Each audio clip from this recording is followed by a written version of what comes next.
census taker once tried to test me.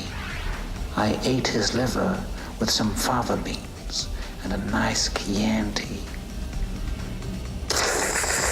Our countdown of the 100 greatest films of all time has reached number 26. Yeah, it's 1991's Silence of the Lambs from director Jonathan Demme, of course, starring Jodie Foster as Clarice Starling and Anthony Hopkins as an unforgettable Hannibal Lecter. I'm going to do my Jodie Foster imitation right at the top of this one. Okay.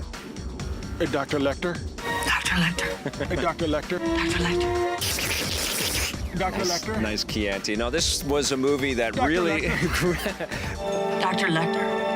really created a whole bunch of unforgettable moments and scenery, and it puts the lotion in the basket. It's a creepy movie, and it totally gets under your skin. It was so effective. Jonathan Demme was the director, and he hasn't really hit in a populist way since this movie, you know? This was one of those things that really made him a megastar, and everybody wanted the follow-up and wanted the next Jonathan Demme masterpiece. Yes. And he's tried a bunch of different things, but this was absolutely his best work. But you know, this is pretty grim material.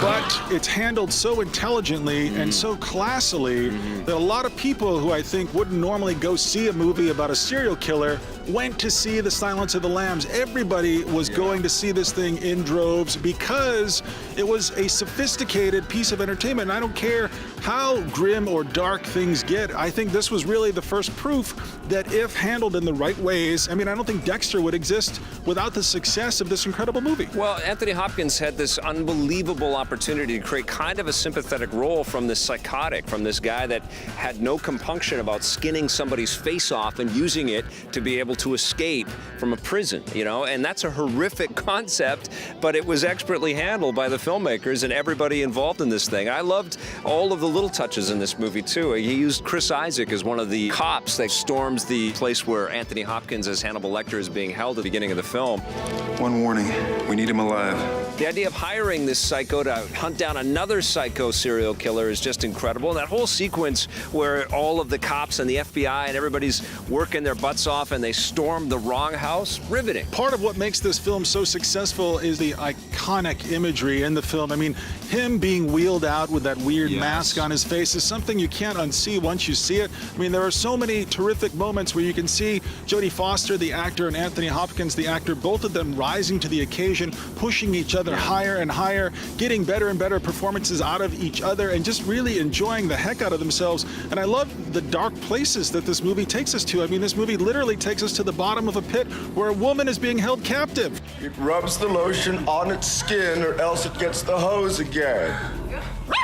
And you're right about that sequence where she's arriving at one house and the cops are breaking into another house, and slowly it dawns on you and you feel this sick feeling in your stomach as you're realizing, as she's realizing, that the cops have gone to the wrong house. She's at the right house. She has finally located the nefarious serial killer, Buffalo Bill. Yeah.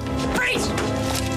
This movie has everything. Has a terrific mystery for you to unravel, has all kinds of dark, grim moments, has a great villain, has more than one great villain in there, and it has a good guy, or in Jodie Foster's case, a good girl worth rooting for. Yeah, and you know, the rogues gallery kind of quality of her walking through the asylum and every face and every voice, it's so damn creepy.